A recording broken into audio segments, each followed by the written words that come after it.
Today I'm talking about the biggest mistake that parents make when choosing between an IEP and a 504 plan. If you make the wrong decision, it can put your child back up to a year, maybe even longer. So let's talk about it. I'm Donna Ernest. I am a non-attorney special education advocate in Houston, Texas. I am the founder of Refined Disabilities, and I love helping parents just like you help your child by being the best advocate you can be. Okay, I'm going to take this slow, and it is not scripted, and I wish that I had a glass of wine to share with you, and we could just sit and have a girl talk. There's a 504 plan. The Section 504 plan is accommodations only. Then there's the IEP. That is the plan, the individualized education plan that students have when they are in special programs, when they are getting special education services. A lot of parents, I'm an education teacher, I'm a retired special education teacher, and I've been an advocate for 3 years. And I have seen this over and over and over again. I love all of my parents of the children that I've worked with, and I've seen some amazing progress in the students that I've taught and the students that I have worked with as an advocate. And you have the IEP for the students in special education. You have the 504 plan for the students that just need accommodation, but the accommodation allows them to stay in the general classroom. A lot of parents, especially that are new to special education, or your child has not been evaluated yet, and you're wanting to make the right decision, very often, parents will lean toward the 504. And the 504 plan is just the accommodations. Largely, the reason why they want to go with the accommodations first, just to see, is because they're really afraid of potentially labeling their child if they go into special programs. I've seen parents verbalize to me that they're afraid that their kid might not be able to get into college, or not be able to get a good job, or might not be able to have as good of a education, or be able to get as good of a job if they're in special education classes than they would otherwise. And so sometimes the school itself will say, let's just start with a 504 plan and see how it goes. Now, I'm going to tell you something that's pretty much a secret, but having been a special education teacher, I know what it's like on the inside, and I know how the school district thinks and how the administrators and the teachers think. And like I said, I love the special ed teachers, but the district has an agenda. And the district would rather start your child on a 504 plan because it's cheaper. Because the child will be able to stay in the regular classroom with a regular teacher and regular classmates, and they want to see if your child will do fine with just some accommodations. And the accommodations are usually pretty simple, like larger text, or different writing attention, or text to speech, or not very, maybe like a checklist so that they can check off step by step, especially like in math, or graphic organizers, which are charts, and they can look and see how to write a paragraph, make sure the right sentences are in the right place by just looking on the graph. Those are all accommodations.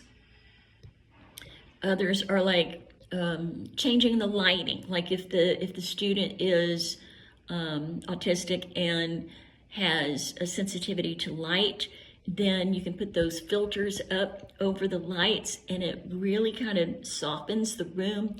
And I had one of my classrooms, I put those, we call them fairy lights, the Christmas lights basically, and I just wrapped them around the whiteboard where we did the writing, and I posted things up there on the board for the kids to see. And so I put those up around, and they had different colors, and they loved it because I could turn off the overhead lights, which are fluorescent, and they can really make you have a headache.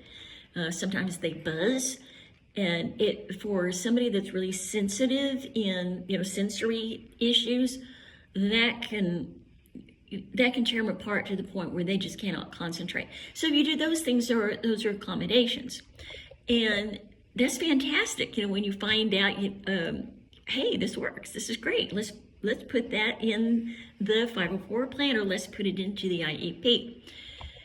But the problem with just starting on the 504 plan to see how it goes is, in a way, denying the student the free, appropriate public education that they would be getting if they were on an IEP.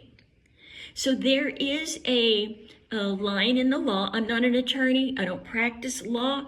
I don't give legal advice. This is just education only. Let me make that clear.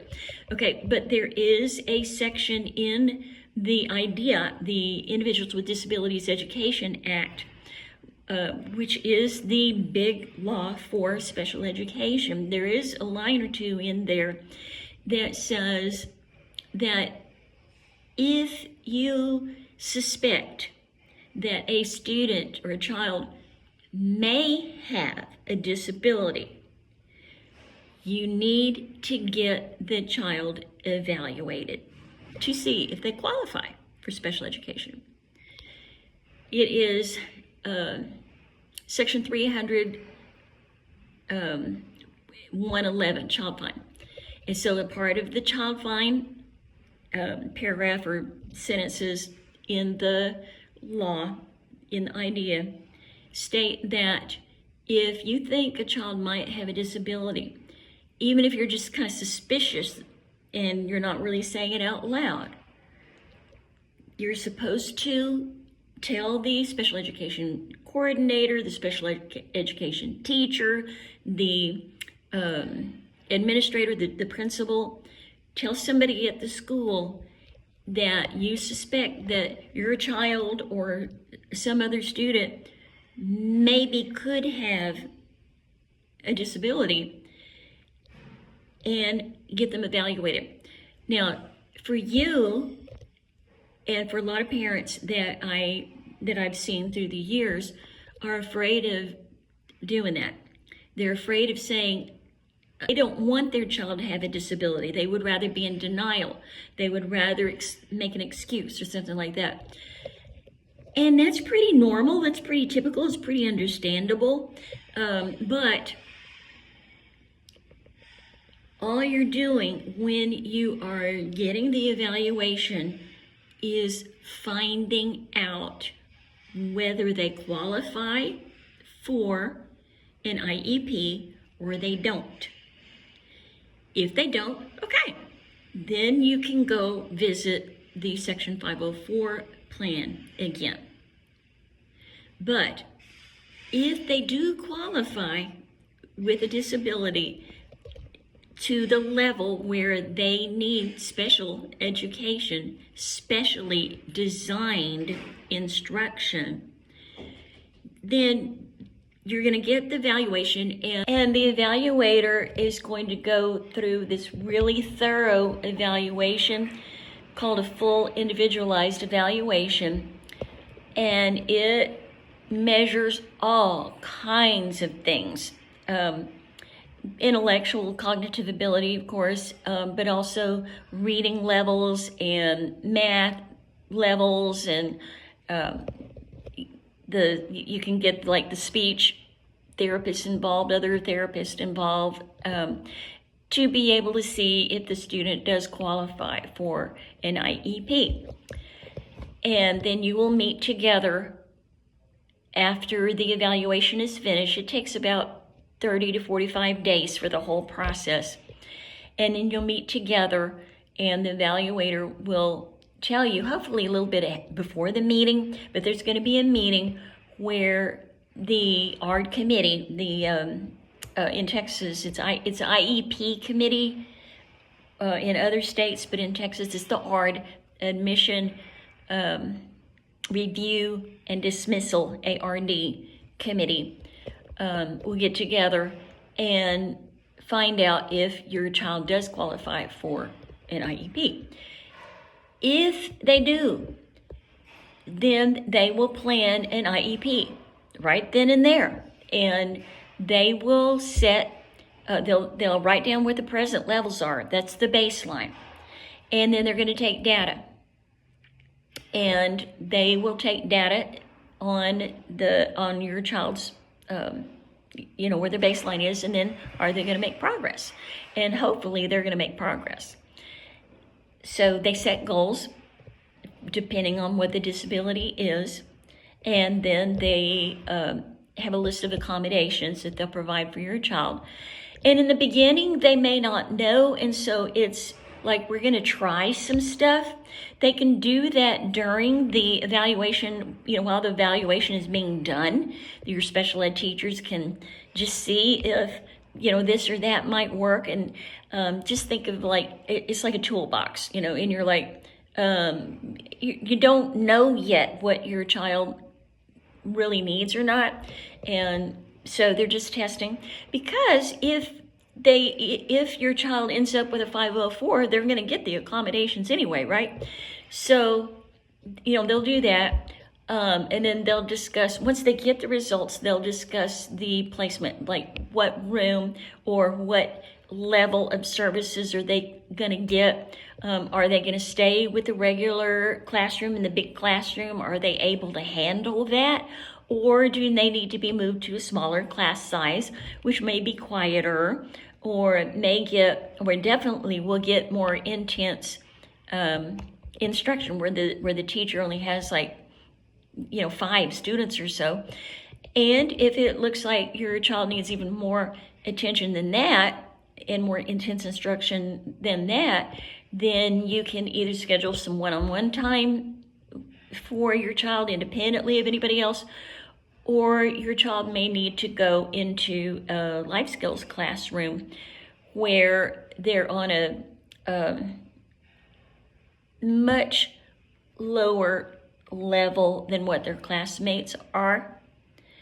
And it's really an entirely different curriculum.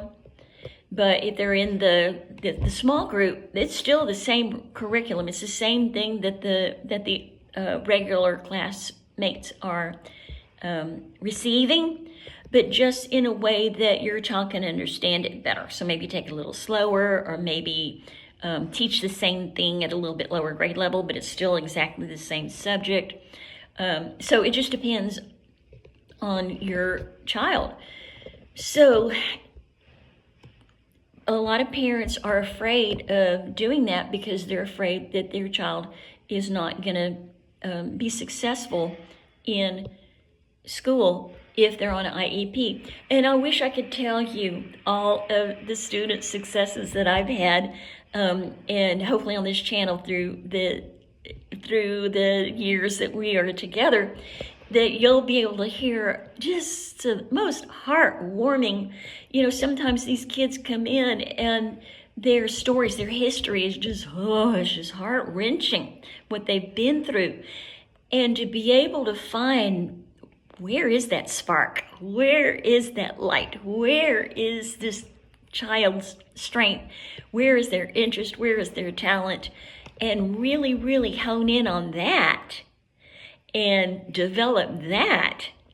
And then when it's time to work on where their deficits are, then they come into the special ed teacher, and then the special ed teacher works with them on those goals. And we want to see that progress on that little line to go up. That's the whole point of it. So we want to see the child be successful. We want your child to progress. And if your child needs an IEP, but starts on a 504 just to see, then that may be a whole year before they go, they're not progressing the way, they didn't do as well in the STAR test or whatever their little measurement is. And you're like, that was a year you missed. So rather than being afraid of the IEP or being in special education, go ahead and get the evaluation, you're asking for a full individualized evaluation. Some school tries to say, we're just going to measure the reading section because we think that they have a reading disability. So why do we need to test them anyway? Well, that's usually a way to cut costs. So you go ahead and get the full evaluation, because sometimes there's hidden disabilities, and I've seen it several times. And I've even seen where a child had been misdiagnosed and found out later that they had a completely different disability. And the school was wondering why the student wasn't progressing. Well, they were looking at the wrong thing. So parents, please try not to be afraid of asking that your child to be evaluated. You need to do it in writing. Just send an email. I want my child evaluated with a full individualized evaluation for special education. And they'll do it. They'll do it. Okay, so don't go with the 504 because you're afraid of the IEP. If your child needs an IEP, let's get them on an IEP.